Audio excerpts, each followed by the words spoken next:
Mr. Rex alianza kupata choo kigumu na aliona ni hali ya kawaida ambayo aliweza kuhimili, akawa anaendelea kupata choo kigumu kwa muda mrefu tofauti, na pia alikuwa anatumia vyakula vyenye fiber vyenye maji, lakini pia ile kupata choo ngumu iliweza kuendelea kwa muda mrefu. Ilivyoendelea kwa muda mrefu, alianza kupata maumivu makali wakati wa kujisaidia, anatokwa na damu wakati wa kujisaidia, anakuwa na miwasho wakati wa kujisaidia. Kipindi kile hakujua kama ni changamoto ya bawasiri. Kwa hiyo dalili zikawa ni nyingi zaidi, akawa anatokwa na damu, anatokwa uvimbe, anapata maumivu makali, miwasho, vidonda kwenye njia ya haja kubwa. Mara zote pia pengine alikuwa inafikia sehemu anapata ganzi kwenye ile sehemu ya njia ya haja kubwa na kutokwa na uteute. Yaani alikuwa ameshafikia hatua ambapo anatokwa na uteute kwenye njia ya haja kubwa, na pengine akisimama unakuta pale kwenye nguo nyuma anatokwa na yale na majimaji, ambayo ni sehemu moja hatari sana,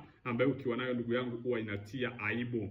Inatoa aibu na pengine panakaa kama na majimaji kwenye njia ya haja kubwa. Ni changamoto ambayo alisota nayo kwa muda mrefu sana. Akajaribu kutafuta tiba, akatumia za kupuliza, akawa anapaka, akawa anadumbukiza na dawa fulani, akawa anadumbukiza kwenye ile njia ya haja kubwa, lakini haikuwahi kusaidia. Ikafikia sehemu alivyoona changamoto imezidi, akaenda kutafuta kufanya operation, akaweza kukatwa, kufanyiwa operation, upasuaji, kuondoa zile vimbe kwenye njia ya haja kubwa. Lakini baada ya muda basi unakuta changamoto akakuta changamoto ni kama vile imeanza kurudi taratibu. Kwa hiyo akaishi kwa stress sana, akaishi kwa kuwa anawaza kwamba hii changamoto inasababishwa na nini. Akawa ni mtu ambaye wa kujitenga mpaka ikafikia sehemu akaanza kukonda, ikafikia sehemu akaanza kuwa na vidonda kwenye njia ya haja kubwa, akawa anatokwa na choo bila kujitambua. Yaani unakuta choo kwa sababu ana sphincter zimesharegea, choo inatoka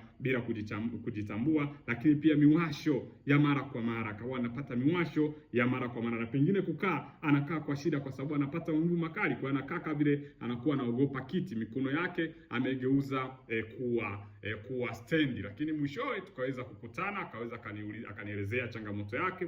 Nilivyomsikiliza basi nikaona kwamba watu wengi pia huenda ni kama Mr. Rex, wamepambana kwa muda mrefu, wametafuta suluhisho kwa muda mrefu, lakini hawajawahi kutibu chanzo cha tatizo. Ndugu zangu, unapokuwa na bawasiri inatakiwa utibu zile veins kwenye njia ya haja kubwa. Kisha tibu zile veins kwenye njia ya haja kubwa zikawa imara, basi ni rahisi sana kuondokana na changamoto ya bawasiri. Kwa hiyo ndio nipo tuwasiana tukaweza kuona namna ya kupata tiba ya bawasiri, ya kuweza kutibu zile veins kwenye njia ya haja kubwa. Sasa hivi anaendelea vizuri. Sasa nikusihi wewe ambaye una changamoto ya bawasiri, kama una changamoto ya bawasiri, tafuta suluhisho mapema kabla haijafikia hatua ya kutokwa na haja bila kujitambua. Kansa kwenye njia ya haja kubwa, unakaa kwa shida, unatokwa na damu nyingi sana, vimbe, unapata maumivu makali, ganzi, na pengine unakuta nguvu za kiume zinapungua na hamu ya tendo la ndoa kwa wanawake inaisha kwa sababu ya homoni kuvurugika na pengine kukonda. Hakikisha unatafuta suluhisho mapema. Kama unafanana na Mr. Alex,